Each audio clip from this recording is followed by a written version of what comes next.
Welcome to Withdraw Consent. I'm Jack. Today I want to do a general overview of looking at Nazi war crimes of National Socialist Germany, right? Just in broad categories, because in one of the categories I've made a serious error. So if I was placing them in categories, I would place them from most severity to the least serious, right? Though still serious, right? Would be number one would be the Holocaust. Number two would be bombing civilian cities, right? Non-industrial zone, non-military targets.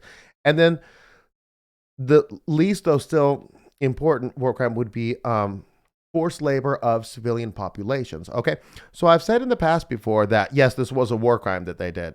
Okay. Now I'm going to talk about them in reverse order because the third one is where I made the error. So I'll get to the Holocaust last, though I stated that it was most important at the beginning. So I want to talk about this forced labor situation. I was just ruminating on something or other, and I decided I should look it up and Google it, And it's like, wow, you did a brief amount of research and found out that you were just citing Allied propaganda before. Okay. So was it a war crime to press civilians into labor in a wartime scenario? The answer is yes. Why is it a war crime? Because in 1949 they said it was. Of course they did. Of course they did, right? So I got this article below. I mean, it's common sense. I cannot believe I repeated some Allied propaganda, to you. So basically, I got this great article below. And if you want to read the entire history of all legislation ever on forced labor of POWs and civilians, you can read the entire history. It starts with the Hague Relations of 1899. I'm only going to go over the relevant stuff, right? So basically, they made this thing at Nuremberg, okay? So Nuremberg was, let me see, what are the dates on it? It's the Nuremberg trials after World War II, where they tried the National Socialists for these war crimes, were from November 1945 to October 1946, right? And they had periodic trials later, like when they would capture somebody who had fled or something like that. But the main grouping of trials was 45 to 46.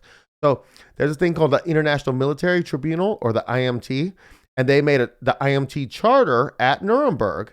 And so they're writing the law that they're about to try and convict. So it's kind of like, say I catch you, I'm some type of government. I don't know. I catch you in some facility and I'm like, okay, now we're going to incarcerate you. Now we're going to write the laws that state that what you just did in that facility is illegal. It's great. So basically, Article 6 of the 1945 IMT Charter, Nuremberg, provides that, quote, deportation to slave labor or for any other purpose of civilian population of or in occupied territory, end quote, is a war crime, right?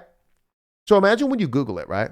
When you just Google it and you say, hey, was Nazi, forced labor a war crime? They literally put that quote in there. Quote, deportation to slave labor or for any other purpose of civilian population of or in occupied territory, end quote, is a war crime.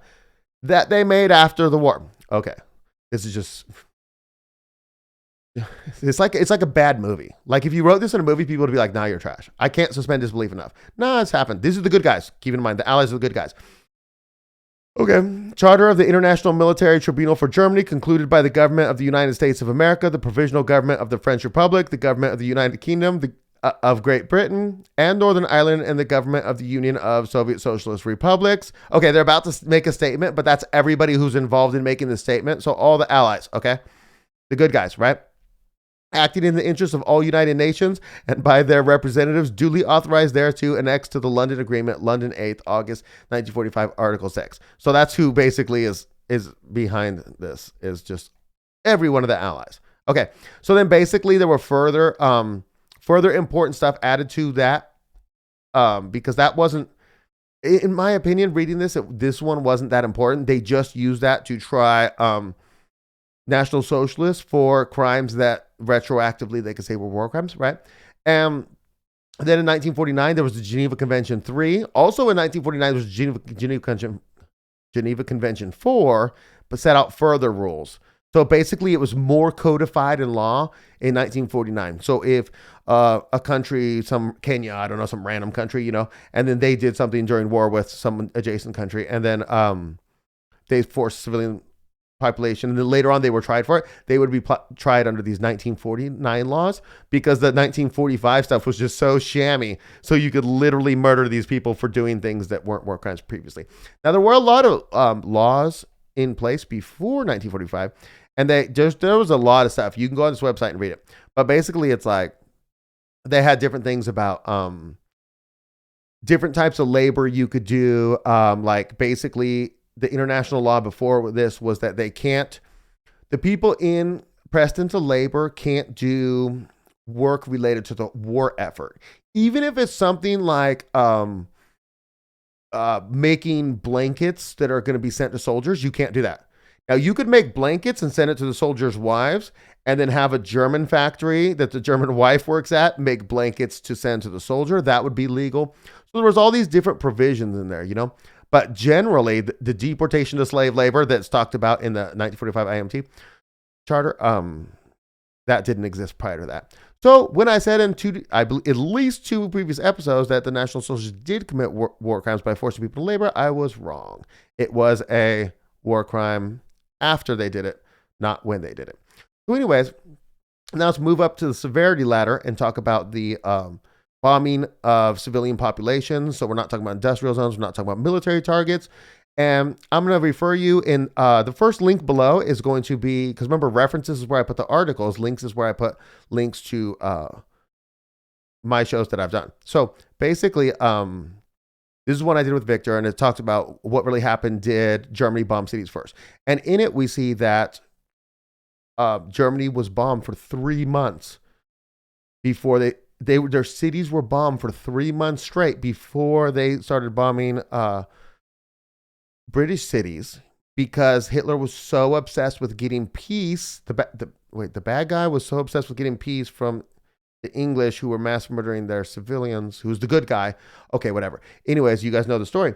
Basically, if you want to know more about that, I'm going to link you to that one. I'm not going to tell the whole story again, because that's not really, it's already been done. You can go look at that episode. Victor's in it. It's a great episode, I think, Now, if you want to talk about the morality of it, well, let's talk about morality at the very end. Let's just go to the Holocaust real quick, okay? Holocaust, I got 12 parts made.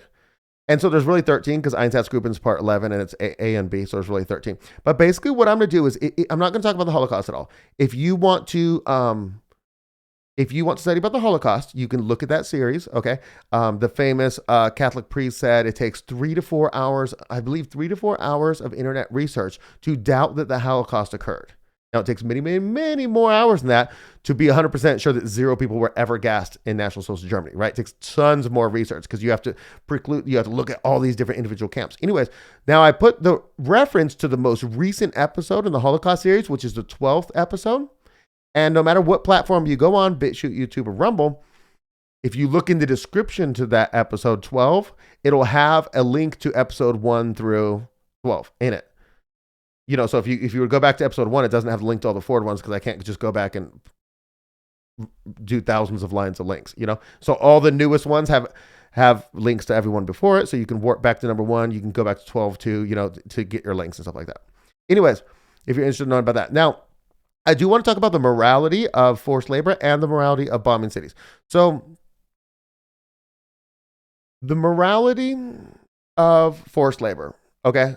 So if you're a POW, it is not immoral to press them into labor. And then there's all types of rules before 1945 about what you can do and what you can't do.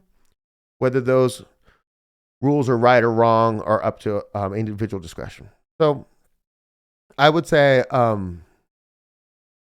forcing children into labor below a certain age. I'm not talking about 17-year-olds, but I'm talking about forcing children into labor would be morally wrong. I don't know how you could put it any other way. Forcing women into labor would not necessarily be wrong if the woman was a seamstress. I'm not talking about having her, cut down trees. I'm talking about if she was a seamstress and you provided her a good work environment, this and that. So it's up to you what you want to think. I'm not going to tell you the answer to this. I don't know the answer. This is a subjective question. What you think about the morality of it. If somebody were abusing me, okay, no. I don't really care as much if somebody abuses me. If somebody was abusing my people, right, which is what I really care about, I get a little furious, right? In the last episode yesterday, I was absolutely furious about them putting the terrible stuff in your food, right? In my kids' food. It makes me furious. Okay.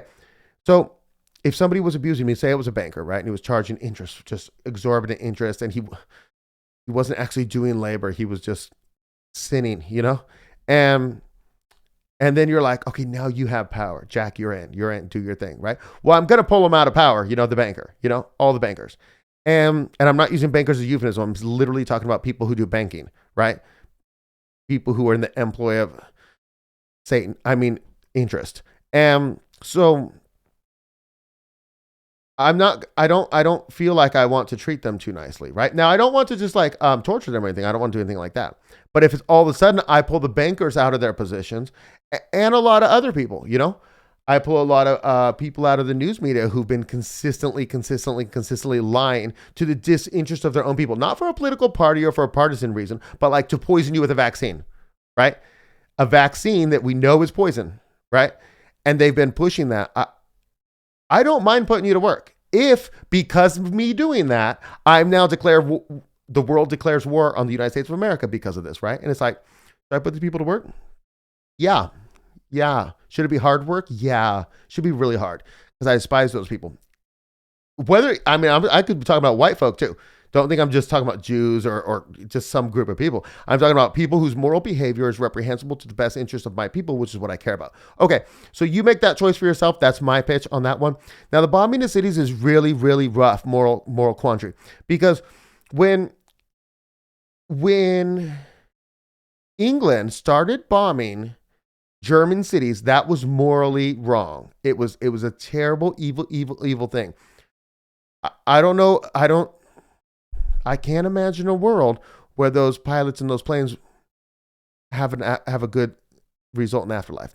Everybody has a chance for redemption, but I just don't see it in some way. Anyways, and then so Hitler waits 3 months and he's trying for peace. Now it's clear that peace will never come,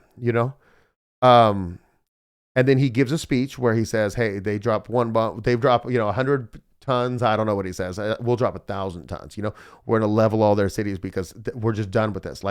They won't do peace. They insist on war. They've been killing in Hamburg. They killed this many people, and he's in his speech talking about this.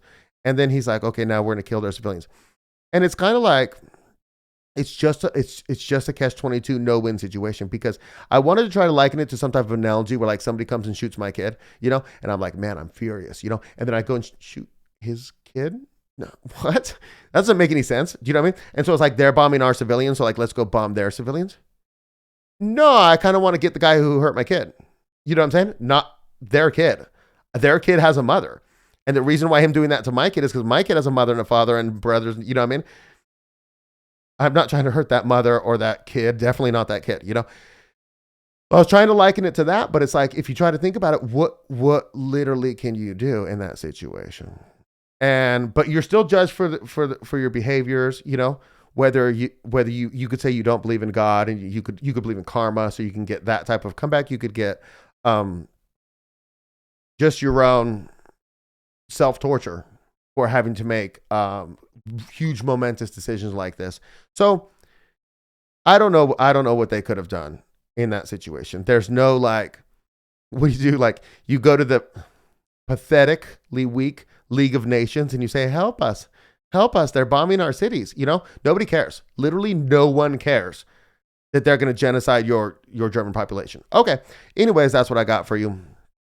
I think if you contest my generalization into the 3 categories, I'd be interested in hearing below what you think a better series of categories. Maybe it's 4 categories with a different topic in there. I would be interested in hearing what you have to say. Also, I'd be interested in hearing if you agree or disagree with my moral conclusions as to the bombing of cities and the forced labor, or if you have better insights than me on that. Anyways, that's all I got for you this week. Appreciate you guys for watching. Encourage you guys to come over and follow on Locals. You do not have to, does not cost you a thing. Free app. You get on your phone. You can follow. I want people to interact. Come on there. You could put episode ideas you got, what do you want to hear, this and that. What are you interested in? What do you think I did that was crap? I'm interested in all of it. Anyways, that's what I got for you. Hope to see you over there, and I hope you guys have a great weekend. See you next week.